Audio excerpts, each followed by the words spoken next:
ছোট ছিলাম তো বাবার পকেটটাই ছিল আমাদের পকেট, কি বলেন ঠিক না? ওই পকেটই আমার পকেট, বাবার পকেটটাই আমার পকেট। খরচের জন্য বাবা দিত, বাবা ডেকেও দেয়।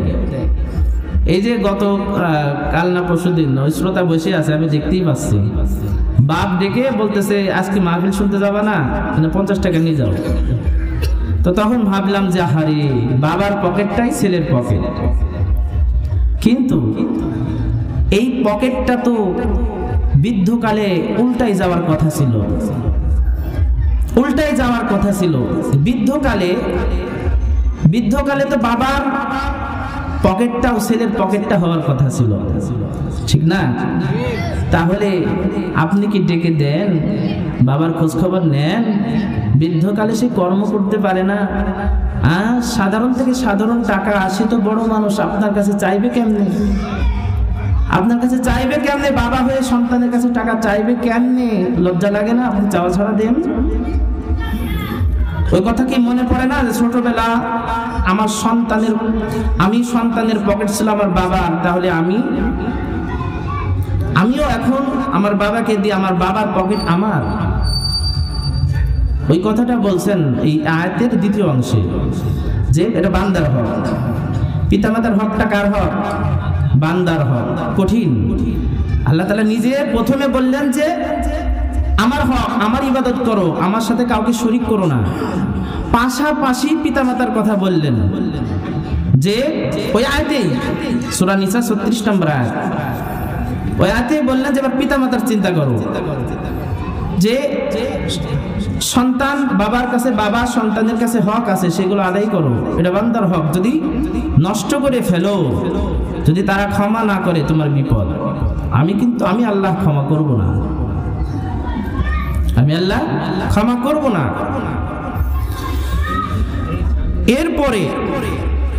এরপরে বান্দার হক, গুরুতর হক,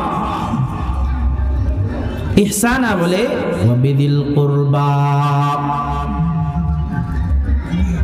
ওই আয়াতের মধ্যে, এবার ওই পাশেই, ওই আয়াতের মধ্যেই পাশে বলতেছে, আল্লাহ তাআলা বলতেছেন ওয়াবিদিল কুরবা ওয়াল ইয়াতামা ওয়াল মাসাকিন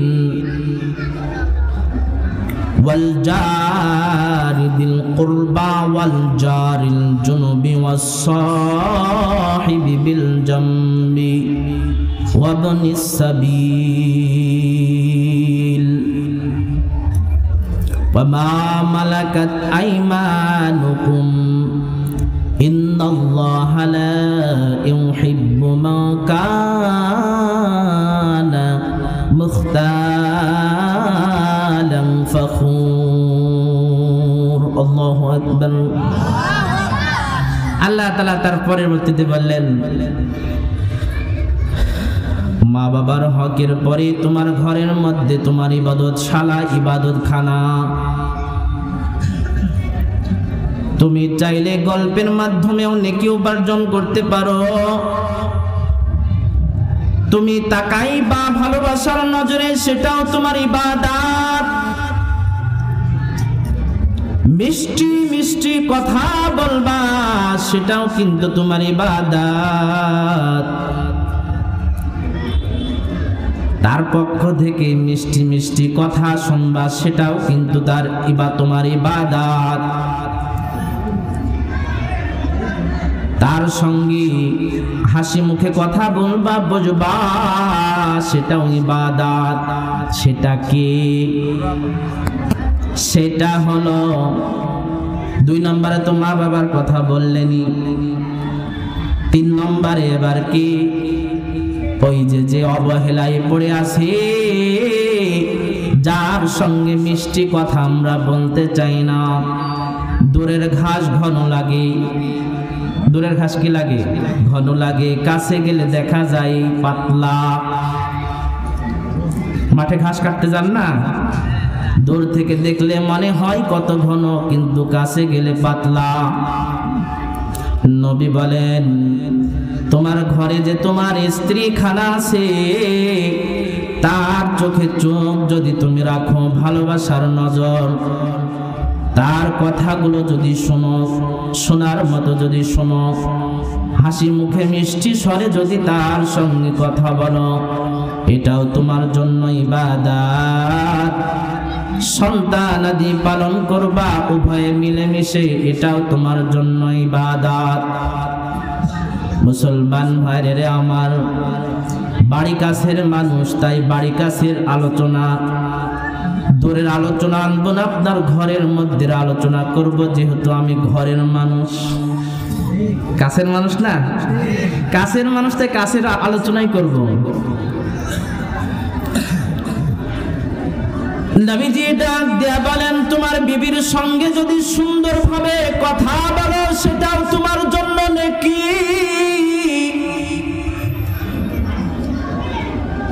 যদি ইবাদত মনে করে তার দিকে তাকাও, এটাও তোমার জন্য নাকি ইবাদত। তার সকল কথাগুলো তুমি হাসি মুখে শ্রবণ করবা, শুনবা, সেটাও তোমার ইবাদত। ওয়াবিদিল কুরবা ওয়াল ইয়াতামা ওয়াল মাসাকিন।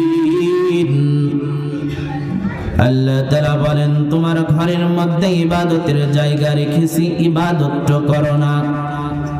বাহিরে পর নারীর সঙ্গে যত সুন্দর কথা তুমি বলো, বিবির সঙ্গে তো ওই রকম কথা বলো না। আল্লাহর নবী বলেন, শুধু বিবিও আবার পর পুরুষের সঙ্গে যেমন ভাবে কথা বলে, সুন্দর ভাবে সাজুগুজু করে, নিজের স্বামীর সঙ্গে করে না। নবী বলেন, সকল স্ত্রীদের জেনে রাখা দরকার, তুমি যদি তোমার স্বামীকে সন্তুষ্ট করার জন্য, আনন্দ দেওয়ার জন্য তুমি যদি সাজুগুজু করো, এইটাও তোমার জন্য ইবাদত। এইটাও তোমার আমলনামায় নেকি হিসেবে আল্লাহর ফেরেশতা 24 ঘন্টা লিখতে থাকে। সুবহানাল্লাহ, 24 ঘন্টা, 24 ঘন্টা। কিন্তু দুঃখের বিষয় হলেও সত্য, আনাস বিন মালিক রাদিয়াল্লাহু তাআলা আনহু قال قال رسول الله صلى الله عليه وسلم إذا تزوج العبد فقد استكمل نصف الدين। নবী বলেন, যেই ব্যক্তি বিবাহ করল, সে তার ধর্মের অর্ধেক ইবাদত পরিপূর্ণ করে ফেলল। এই কথা বলে ওই হাদিসের পরের অংশে আল্লাহ তাআলার নবী বললেন, ফালিয়াত্তাকিল্লাহা ফি নিসফিল বাকি। নবী বলেন,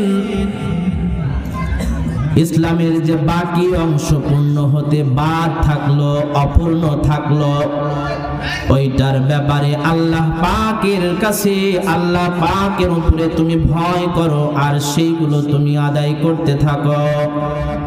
যদি করতে পারো, তাহলে বুঝে নিবা দুনিয়ার মধ্যে তুমি একটা এমন একটা জান্নাতি কাজ করলা, যে মানুষটা জান্নাতের মধ্যেও তোমার সঙ্গিনী হয়ে থাকবে।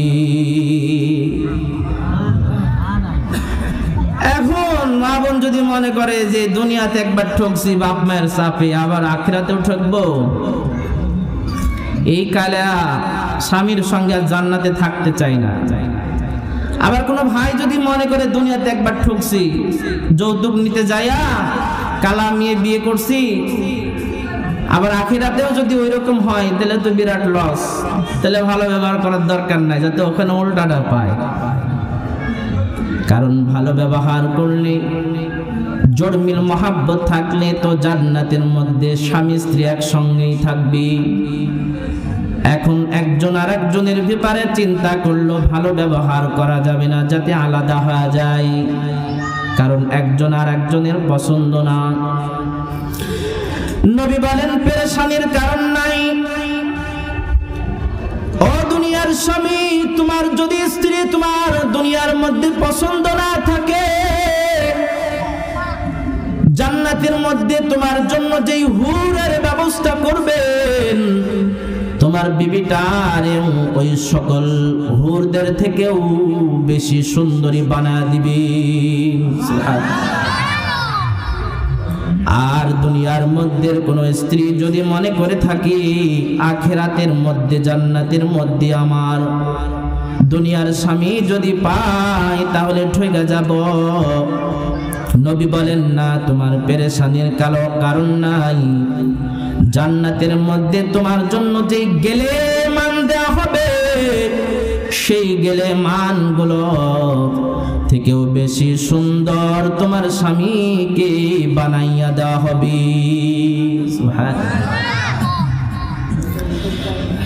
এই জন্য স্বামী স্ত্রীর কেমন মহাব্বত, একটা বিবাহের মাধ্যমে ওই ঘরের মধ্যে একটা অ্যাকাউন্ট খুলে যায়। কি খুলে যায়? অ্যাকাউন্ট খোলা হয়ে যায়। যেদিন থেকে কবুল বলেছে আর খুতবা দিয়েছে, সেদিন থেকে আর একটা অ্যাকাউন্ট খোলা হয়ে গেল। তুমি চাইলে ওই আমলনামা এই বিবাহের মাধ্যমে, এই গেট বিবাহের এই দরজা দিয়ে তোমার আমলনামার মধ্যে নেকিও ঢুকাইতে পারো, গুনাহও ঢুকাইতে পারো। কারণ বিবাহ এমন একটা বন্ধন, যেই বন্ধন এত দামি হওয়ার কারণেই তো খুতবা আছে না নাই? দেবে খুতবা আছে না? খুতবা পান বছরে, ঈদের নামাজে একটা খুতবা পান, বছরে একবার ঈদের নামাজে একটা খুতবা। আর একটা খুতবা কি? সপ্তাহে একটা শুক্রবার। ঈদের নামাজ বড় দামি না? জুমার নামাজ দামি না? খুতবা আছে। ওই রকম খুতবা বিবাহে আছে না নাই? তাহলে বোঝা গেল আল্লাহর নবী বললেন বিবাহে খুতবা দিতে হবে, এটা সুন্নাত। যেই খুতবা দিয়েই খুতবা দেখে বোঝা গেল এটা সাধারণ কোনো বিষয় না, অনেক বড় ইবাদত। এইটার মাধ্যমে আমাদেরকে জান্নাত উপার্জন করতে হবে। কিন্তু দুঃখের বিষয় হলেও সত্য, নবী যেটা নিষেধ করেছেন সেটাই আমরা কিন্তু করি ঘরে।